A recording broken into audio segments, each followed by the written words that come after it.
ছত্তিশগড়ে কংগ্রেস নেতাদের উপর মাওবাদী হামলা তদন্ত করবে ন্যাশনাল ইনভেস্টিগেশন এজেন্সি বা এনআইএ।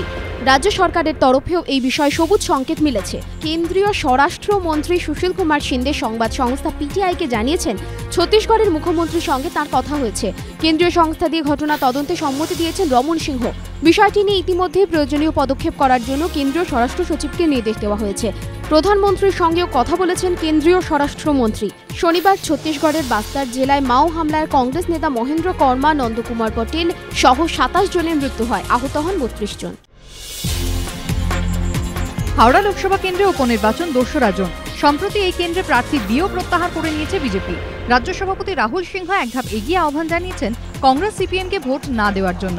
বিজেপির এই অবস্থানকে ঘিরে রাজনৈতিক মহলে প্রশ্ন উঠেছে, লোকসভা ভোটের প্রাক্কালে এটা কি তাদের ঘুরিয়ে মমতা বন্দ্যোপাধ্যায়ের উদ্দেশ্যে জোট বার্তা? রবিবার হাওড়ায় লোকসভা উপনির্বাচনের প্রচারে এসে এই প্রশ্নে প্রতিপক্ষদের বিঁধলেন প্রাক্তন মুখ্যমন্ত্রী বুদ্ধদেব ভট্টাচার্য।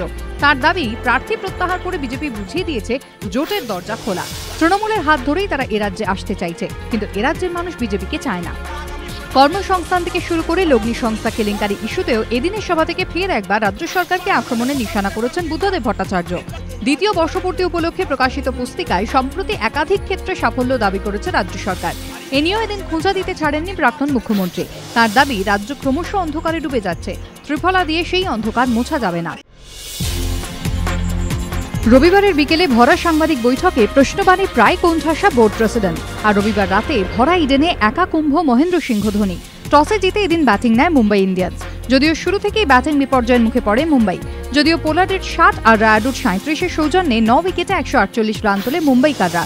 ইনিংসের শুরুতেই বিপর্যয়ের মুখে চেন্নাই এক্সপ্রেস। মালিঙ্গা, জনসনদের দাপুটে বোলিংয়ের সামনে কার্যত গুটিয়ে যায় চেন্নাই। 3 রানে 3 উইকেট। এই পরিস্থিতি থেকে লড়াইয়ে ফেরানোর চেষ্টা করেন মুরলী বিজয়। তবে ইনিংসের সেরা অবশ্যই ধোনির লড়াই। শেষ ল্যাপে জ্বলে ওঠা 63। নিখুঁত ফিনিশারের মতোই এগোচ্ছিলেন, কিন্তু দিনটা তাঁর ছিল না যে। ফিক্সিং বিতর্কে প্রায় দেওয়ালে পিঠ থেকে যাওয়া দলটার বুকে চেপে বসা স্নায়ুর চাপ, ঘরে বাইরের অস্বস্তির জোড়া ফলায় বিধ্বস্ত তাঁরই গডফাদার। ইঙ্গিত ছিল আগেই, শেষ বলের বাউন্ডারির পরও তাই 23 রানে হার। তবে ফিক্সিং কেলেঙ্কারির ছায়ায় প্রায় ডুবে যাওয়া চেন্নাইয়ের হাতেই এদিন ফেয়ার প্লে ট্রফি উঠতে দেখল কলকাতা। তবে শেষ লগ্নে ওভার বাউন্ডারি হাঁকিয়ে গেলেন সচিন তেন্ডুলকর স্বয়ং, আইপিএল থেকে নিজের অবসরের কথা জানিয়ে।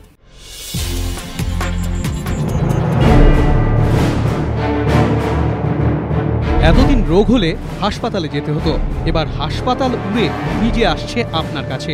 তাও আবার যে সে হাসপাতাল নয়, বিশ্বের প্রথম সারির চক্ষু বিশেষজ্ঞরা শিশুদের চোখের চিকিৎসা করবেন এই হাসপাতালে।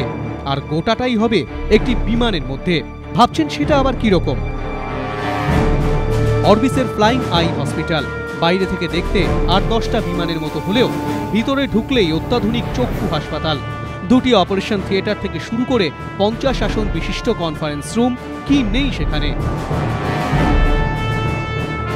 নিউ ইয়র্কের এই উড়ন্ত হাসপাতাল দেশ বিদেশ ঘুরে শিশুদের চক্ষু চিকিৎসা করে। এবার এর গন্তব্য কলকাতা। শিশুদের চক্ষু চিকিৎসার ক্ষেত্রে অনেকটাই পিছিয়ে আমাদের দেশ। এখানে প্রাপ্তবয়স্কদের চোখের চিকিৎসা যারা করেন, তারাই আবার শিশুদেরও চোখের চিকিৎসা করেন। পরবর্তী গন্তব্য হিসেবে তাই এই দেশকেই বেছে নিয়েছে অরবিসের ফ্লাইং আই হসপিটাল। এজন্য সরকারের সঙ্গে তাদের চুক্তিও হয়েছে।